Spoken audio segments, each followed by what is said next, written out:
Hello everyone, Assalamu alaikum. I am tutor Rahila Masood, and today we are going to start a control account, bank reconciliation, and the initial trial balance section. The kit and text which I'm using in making these videos, the links are available in the description box. Please go and check them first. So let's start MCQs number 201. Philip Bank reconciliation statement shows outstanding lodgements paid in by Philips of 3,800. Outstanding lodgements are 3,800. Outstanding lodgements are over uncredited checks, okay? And outstanding checks to suppliers of 3,500. Outstanding checks are over unpresented checks. His bank account in the ledger shows a debit balance of 25,000. Okay. What balance does Phillips bank statement show? Okay, ये bank reconciliation का आपका question है। आपको कुछ data available दिया हुआ है जिसमें बता रहे हैं कि अनक्रेडिटेड चेक्स कितने हैं, अनप्रेजेंटेड चेक्स कितने हैं जो सप्लायर्स के साथ हैं आपके। His bank account in his ledger shows a debit balance of 25,000। ये जो डेबिट बैलेंस आपको शो हो रहा है कि बैंक का बैलेंस है आपके लेजर्स में, ठीक है। तो आपके लेजर्स में, आपके अकाउंट्स में, आपके टी अकाउंट्स में आप बैंक को जब डेबिट कर रहे होते हैं, साइमल्टेनियसली उसी वक्त आप बैंक स्टेटमेंट में उस चीज को क्रेडिट शो किया जा रहा होता है। हमने पढ़ा था बीआरएस बनाते हुए है कि हम बैंक को डेबिट शो कर रहे होंगे तो बैंक वाले हमारे ही अकाउंट को क्रेडिट शो कर रहे होंगे। हम बैंक के लिए क्या है? एक लायबिलिटी है, बैंक हमारे लिए एक एसेट है। और अगर ओवरड्राफ्ट का केस आ जाए तो वाइस वर्सा हो जाएगा। हमारे लिए जो होगी बैंक एक लायबिलिटी हो जाएगी और बैंक हमारे लिए एक एसेट हो जाएगा, ठीक है। तो ये इस तरह से मिरर इमेज चल रहा होता है। अभी बता रहे हैं कि हमारे लेजर अकाउंट में डेबिट बैलेंस शो हो रहा है 25,000 का, ठीक है। तो बैंक वाले इसे किस तरह से डील कर रहे होंगे? हमारी तरफ डेबिट है तो उनकी तरफ क्रेडिट हो रहा होगा। तो हम इसको कर लेते हैं 25,000 से ओपनिंग बैलेंस क्रेडिट, ठीक है। Balance as per bank account, ठीक। उसके बाद क्या होगा? उसके बाद हमने कहा था अनक्रेडिटेड चेक्स जो हैं वो आपके क्या होंगे? पहले अनक्रेडिटेड चेक्स बताए हैं, हम उन्हें क्रेडिट करेंगे with the amount of 3,800। So credit credit दोनों ऐड होंगे, साइन आएगा क्रेडिट का, जो भी बड़ी अमाउंट होगी उसका साइन आएगा क्रेडिट का। So let me add it.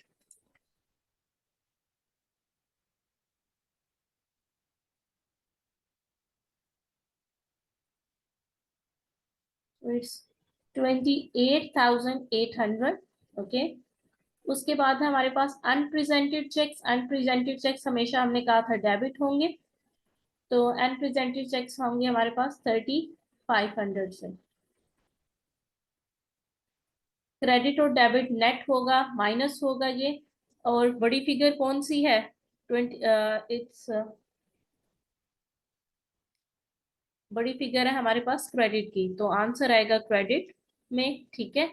और आप 28,800 में से माइनस कर देंगे 3,500।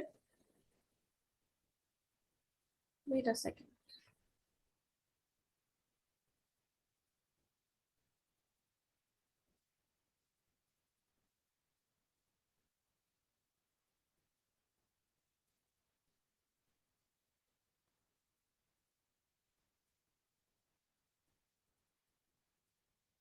यस, आप इसमें से इसको नेट करेंगे और आपके पास आंसर आएगा 25,300 क्रेडिट में, ठीक है।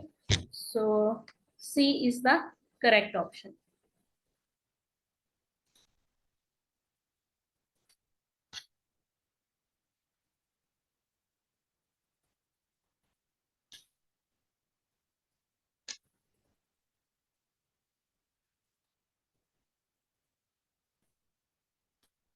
Which of the following would not lead to a difference between the total of the balances on the individual receivable ledgers, okay, and the balance of the receivable ledger control account? आपके list of accounts और control accounts में difference जिस चीज से नहीं आ रहा, not जिससे आ रहा है वो नहीं, जिससे नहीं आ रहा वो आपने आइडेंटिफाई करना है कौन सी एग्जाम्पल है। An error in total of the sales day book, जैस बिल्कुल आएगा। सेल्स टेबुक का जो टोटल होता है वो आपके रिसीवेबल लेजर कंट्रोल अकाउंट में जाता है। अगर टोटल गलत होगा तो उसकी वजह से लिस्ट ऑफ बैलेंसेस, ठीक है, और रिसीवेबल लेजर कंट्रोल अकाउंट के कैरी डाउन में डिफरेंस आएगा। एन एरर इन टोटलिंग, टोटलिंग के जितने भी एरर्स होते हैं उसकी वजह से आपका कंट्रोल अकाउंट अफेक्ट होता है। An overstatement of an entry in than individual receivable account, okay. अगर आपने इंडिविजुअल रिसीवेबल अकाउंट में ओवर स्टेटमेंट कर दी है, एक आपका अकाउंट था मिस्टर बी, उसमें आपने 2000 की एंट्री पास करनी थी, आपने एंट्री पास कर दी 4000 की, ठीक है। तो 4000 की आपने एंट्री पास की, लिस्ट ऑफ बैलेंसेस में शो हो रहा 4000, रिसीवेबल एज कंट्रोल अकाउंट में 2000 होगा, उसकी वजह से दोनों में डिफरेंस आ जाएगा, इसकी वजह से भी डिफरेंस आएगा। And entry posted to the wrong account, receivable account, हो सकता है कि आपने ए में एंट्री पास करनी थी, आपने सी में एंट्री पास कर दी, ठीक है। ए को डेबिट करना था, आपने सी को डेबिट कर दिया, तो अल्टीमेटली इसकी करेक्शन भी होती तो ए ने डेबिट होना था ना, दोनों में से किसी एक ने डेबिट ही होना था। इस चीज की वजह से टोटल में डिफरेंस नहीं आएगा, ठीक है। और रिसीवेबल लेजर कंट्रोल अकाउंट और लिस्ट ऑफ बैलेंसेस जो होंगे वो इक्वल कर रहे होंगे। ये एरर जो होगा, ये एरर इनके कंपेयर करने से, आंसर को कंपेयर करने से आइडेंटिफाई नहीं होगा। तो B is the correct option. A debit balance of 250 due from K Limited was treated as a credit balance in the purchase ledger clerk's listing. Okay. एक डेबिट बैलेंस था आपका 250 का, ठीक है। आपने किया क्या, उसको क्रेडिट कर दिया 250 से। ये होना चाहिए था लेकिन गलती से 250 से जो है क्रेडिट हो गया, ठीक है। It happened mistakenly. अब इसको करेक्शन क्या होगी, इसकी करेक्शन के लिए which of the following adjustment would correct this error. आप डेबिट करेंगे 250 से, जिसे होना चाहिए था, और जो मिस्टेकनली आपका क्रेडिट हो गया उस क्रेडिट के इफेक्ट को खत्म करने के लिए भी आप डेबिट करेंगे। एक ओरिजिनल जिसको होना चाहिए था और एक जिसको मिस्टेकनली हो गया, उस मिस्टेक को रेक्टिफाई करने के लिए आप 250 से डेबिट करेंगे। सो टोटल आप डेबिट करेंगे 500 से, ठीक है। Reduce the total of all balances by 250, increase the total of all balances by 250, reduce the total of all balances by 500. Yes. Increase the total of all balances by 500, not increase, हम reduce कर रहे हैं। Increase का मतलब है कि आपने जो mistake की है 250 की, इसमें further 500 और credit कर दें, नहीं, हम reduce कर रहे हैं, credit को कम कर रहे हैं। ये जो mistakenly आपने credit कर दिया 250 का, इसके फैक्ट को खत्म करने के लिए आप 500 से इसको डेबिट कर रहे हैं। So reduce the total of all balances by 500।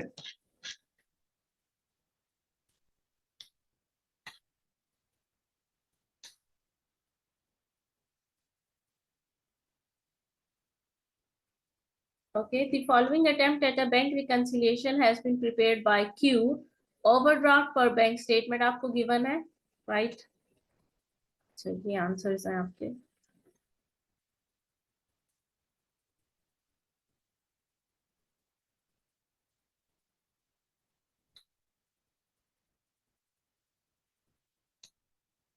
Okay, so overdraft पर बैंक स्टेटमेंट है हमारे पास 38,600 से, डिपॉजिट्स हैं, आउटस्टैंडिंग लोजमेंट्स और ओवरड्राफ्ट पर कैश बुक है। Assuming the bank balance, bank statement balance 38,600 to correct, what should the cash book balance be? Okay. तो इसको हम कर लेते हैं। ओवरड्राफ्ट है हमारे पास। ओवरड्राफ्ट क्या होता है हमारे पास, जब हम बीआरएस बनाते हैं तो बैंक स्टेटमेंट का 38,600 से डेबिट होगा। ओवरड्राफ्ट को हम बैंक स्टेटमेंट में डेबिट करते हैं, पॉजिटिव बैलेंस को हम क्रेडिट करते हैं, ठीक है। तो ओवरड्राफ्ट 38,600 से आपका डेबिट हो गया। इसके बाद है डिपॉजिट्स नॉट क्रेडिटेड, डिपॉजिट्स जो क्रेडिट नहीं हुए आपके। So these are unpresented cheques. Unpresented cheques आपके डेबिट होंगे with the amount of 41,200। बड़ी फिगर कौन सी है, oh sorry my mistake, These are uncredited checks. Deposits not credited. These are uncredited checks. Uncredited cheques ये credit होंगे, ठीक है। Deposit not credit. बड़ी फिगर है आपकी क्रेडिट की, क्रेडिट का साइन लगेगा। 41,200 में से 38,600 को आप नेट करेंगे, माइनस करेंगे, आपके पास आंसर क्या आएगा? आंसर आ रहा है आपके पास क्रेडिट में 2600, ठीक है। इसके बाद है आउटस्टैंडिंग चेक्स, ठीक है। ये थे आपके अनक्रेडिटेड चेक्स, ये है आपके अनप्रेजेंटेड चेक्स। सो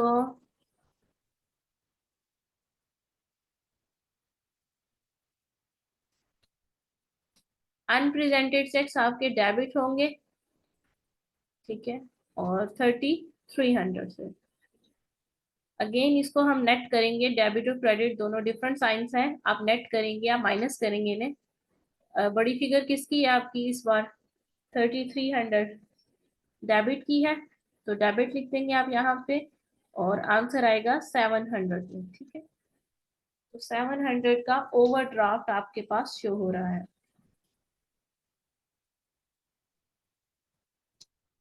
ठीक। दोबारा देख लेते हैं एक बार। 38,600 से आपके पास ओवरड्राफ्ट आपने डेबिट किया, ठीक है। आपने क्रेडिट इसको किया, आउट डिपॉजिट्स नॉट क्रेडिट, ये कैलकुलेशन ठीक नहीं है, हम यहाँ पे कैलकुलेशन ठीक करें, इन्होंने एडअप कर दिया, इसको एडअप नहीं करेंगे, इसे क्रेडिट करना है, ये डेबिट फिगर है, ठीक है। डेबिट और क्रेडिट हमेशा माइनस होंगे, माइनस किया आपने, 2600 का आंसर आया। बड़ी फिगर जो भी है विच इज 41,200, उसका साइन साथ में लगा दिया क्रेडिट का। अनप्रेजेंटेड चेक्स हमेशा हमारे डेबिट होते हैं, क्रेडिट और डेबिट माइनस होगा, माइनस किया आपने, 700 आंसर आया। बड़ी फिगर कौन सी थी इस बार डेबिट की थी, सो डेबिट आपने साथ में लगा दिया, सो 700 इज द ओवरड्राफ्ट। इसका आंसर देख लेते हैं हम। C is the correct answer.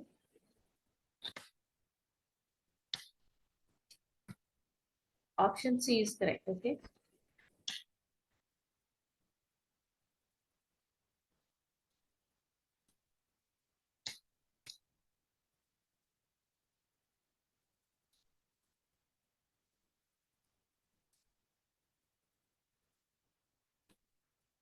Next question. The purchase day book of Arbroath has been undercast by 500. Purchases को आपने अंडरकास्ट किया हुआ है 500 से, ठीक है। And the sales day book has, purchase undercast है, और sales day book has been overcast by 700, sales को आपने बढ़ा दिया है 700 से। Arbroath maintain payables and receivable ledger control account as part of the double entry bookkeeping system. Okay, आप Arbroath जो है वो payables और receivable ledger control accounts भी बनाते हैं. How these errors will be corrected? Okay. जब आपने डे बुक से एंट्री कहाँ जाती है? सीधा कंट्रोल अकाउंट्स में जाती है। सो अगर आपने डे बुक्स में मिस्टेक किया तो वो कंट्रोल अकाउंट में रेक्टिफाई हो रही होगी। Make adjustment to the ledger balances of the individual receivables and payables with no effect on profit. No, आपके लेजर बैलेंसेस में नहीं, आपके कंट्रोल अकाउंट्स में अफेक्ट जा रहा होगा इस मिस्टेक का। Make adjustment to the ledger balances of the individual receivables and payables with a decrease of profit. No, no, no. Again, no. Affect जा रहा है आपके कंट्रोल अकाउंट्स में। Make adjustment to the control account with no affect on profit. Control account में जी affect जाएगा, but affect profit पे नहीं होगा। अफेक्ट तो प्रॉफिट पे आएगा। अगर आपने इनकम स्टेटमेंट के आइटम्स में मिस्टेक की है कोई, तो उसका अफेक्ट जो होगा प्रॉफिट पे जरूर जाएगा, अब उसकी एडजस्टमेंट का अफेक्ट भी प्रॉफिट पे जाएगा। Make adjustment to the control account, yes, with the decrease in profit 1200। अच्छा, प्रॉफिट को आप डिक्रीज कैसे करेंगे? क्योंकि आपने परचेजेस मिस्टेकनली कम की थी, अब आप परचेजेस बढ़ाएंगे, ठीक है। परचेजेस मिस्टेकनली अंडरकास्ट की है, आप परचेजेस को बढ़ाएंगे अब, ठीक है। सेल्स आपकी ओवरकास्ट हुई थी, सेल्स को आप कम करेंगे, ठीक है। सो परचेजेस को आप 500 से बढ़ाएंगे और सेल्स को आप 700 से कम करेंगे। परचेजेस जब बढ़ती है तो प्रॉफिट कम होता है, ठीक है। परचेजेस एक एक्सपेंस है ना आपका, तो परचेजेस जब बढ़ती है तो आपका प्रॉफिट कम होता है। इसी तरह से जब सेल्स कम होंगी तो उसकी वजह से क्या होगा, उसकी वजह से भी आपका प्रॉफिट कम हो रहा होगा, ऐसे ही है ना। सो अल्टीमेटली दोनों की वजह से प्रॉफिट कम हो रहा है, तो हम इन दोनों को एडअप कर लेते हैं, 7 + 5 1200। 1200 से आपका प्रॉफिट इस एडजस्टमेंट से डिक्रीज कर रहा होगा, और आप इसका अफेक्ट जो है करेक्ट करेंगे कंट्रोल अकाउंट्स में। डे बुक से सीधा एंट्री जाती है कंट्रोल अकाउंट से। सो डे बुक में अगर कोई प्रॉब्लम है कंट्रोल अकाउंट में रेक्टिफाई कर दी जाएगी। D is the correct option. ये थोड़े सारे ट्रिकी क्वेश्चंस हैं, इन्हें थोड़ा सा टाइम ले, देखें समझें, पूरा इसका इफेक्ट समझे, फिर क्वेश्चन करिए। अच्छा, टेक योर कंप्लीट टाइम, कोई जल्दी नहीं, आराम से करें क्वेश्चन।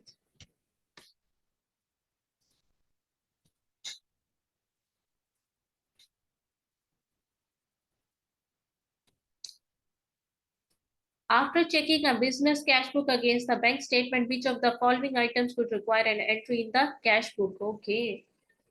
कैश बुक में कौन कौन सी एडजस्टमेंट्स होती हैं? बीआरएस का क्वेश्चन आ गया। बैंक चार्जेस ये एडजस्ट होते हैं। A cheque from a customer which has dishonoured, yes. Cheques not presented, no, ये बैंक स्टेटमेंट में एडजस्ट होंगे। डिपॉजिट्स नॉट क्रेडिटेड, नो, ये भी बैंक स्टेटमेंट में एडजस्ट होंगे। Credit transfer enter in the bank statement, ये भी बैंक ये होंगे हमारे कैश बुक में एडजस्ट। स्टैंडिंग ऑर्डर्स ये भी आपके कैश बुक में एडजस्ट होंगे। So 1256, 1256 A is the correct option.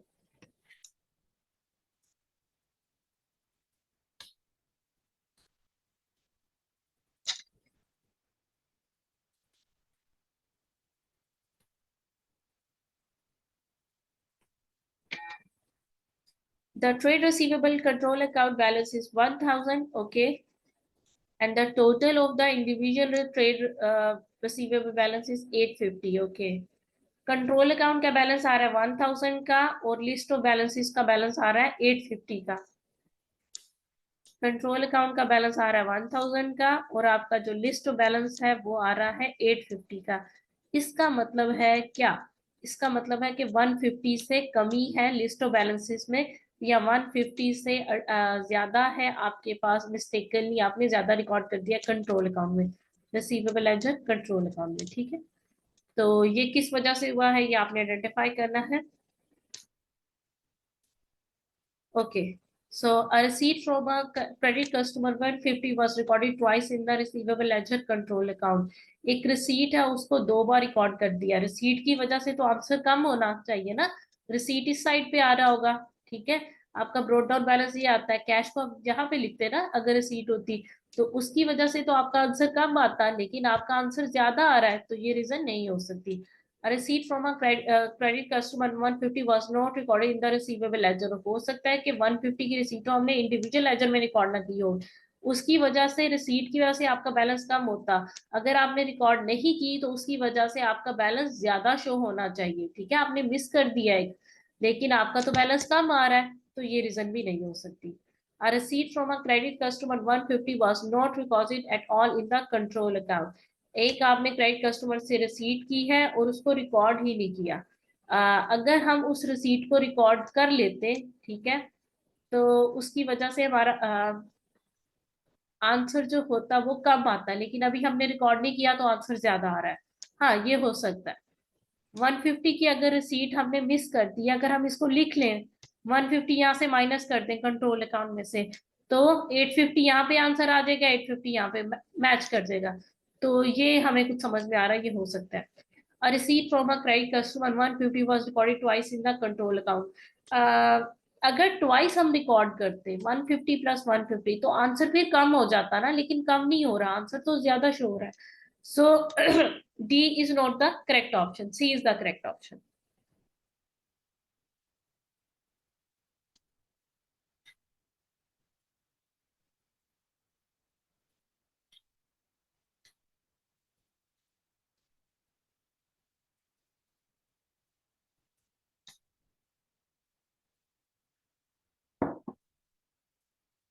Which of the following errors could be found by extracting a trial balance? Okay.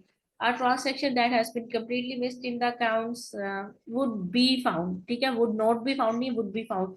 इनमें से कौन सा एरर होगा जो ट्रायल बैलेंस से आप आइडेंटिफाई कर देंगे? डेफिनेटली वही एरर होगा ना जिसकी वजह से डेबिट और क्रेडिट साइड इक्वल नहीं आ रही होगी।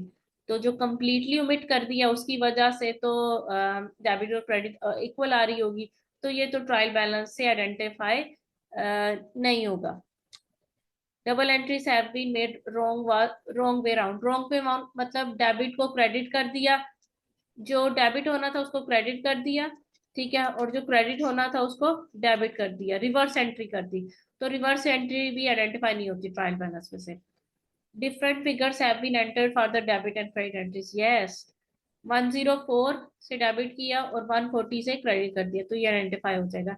N expense item has been made to a non current asset account. एक एक्सपेंस का आइटम था, आपने नॉन करंट एसेट में ट्रांसफर कर दिया। दोनों की वजह से, दोनों ही डेबिट नेचर है, ठीक है, एक्सपेंस और एसेट दोनों डेबिट होते हैं। तो आपने एरर ऑफ ट्रांसपोजिशन कर दी, उसकी वजह से आपका नॉन करंट एक्सपेंस एक डेबिट होना था, उसकी वजह से आपने किसी और आइटम को डेबिट कर दिया, लेकिन ये स्टिल आइडेंटिफाई नहीं हो सकेगा आपकी ट्रायल बैलेंस से, ठीक है। ट्रायल बैलेंस से सिर्फ वही आइटम्स आइडेंटिफाई हो सकते हैं जिनसे डेबिट और क्रेडिट डिफर कर रहा हो। For the month of November, Higgins Limited purchases total 22,000, 2,25,600 with the sales tax of 33,840. Okay. The total of 259,440 has been credited to the payable ledger control account as 254,000. Okay. So purchases debit, sales tax debit और payables control account credit, यही entry पास होती है ना। तो purchases भी ठीक record हुई है, विच इज 225,600। सेल्स टैक्स भी 33,840 से ठीक रिकॉर्ड हुआ है। आपने पेबल्स कंट्रोल अकाउंट में एंट्री पास करनी थी, ये अमाउंट करनी थी, ये गलती से आपने कम कर दी, 254,940, ठीक है। सो पेबल्स कंट्रोल अकाउंट में अमाउंट ठीक तरह से ट्रांसफर नहीं हुई। कितने का डिफरेंस है दोनों में? 4,500 का, ठीक है। सो 4,500 से अंडर कास्ट हो गया, तो आप क्या करेगा, पेबल्स को क्रेडिट करेंगे, पेबल्स क्रेडिट विथ 4,500, ठीक है। So which of the following adjustment is correct? Control account में आप 4,500 को क्रेडिट करेंगे। जी आपने कंट्रोल अकाउंट में मिस्टेक किया है, तो कंट्रोल अकाउंट पे ही इसका अफेक्ट आएगा, list of balance payables balances पे इसका अफेक्ट नहीं आएगा। टोटलिंग का अफेक्ट एरर जो होता है ना, वो सिर्फ और सिर्फ कंट्रोल अकाउंट से उसको करेक्ट करते हैं। ये भी नहीं, ये भी नहीं, ये भी नहीं, ए इज द करेक्ट ऑप्शन, ठीक है।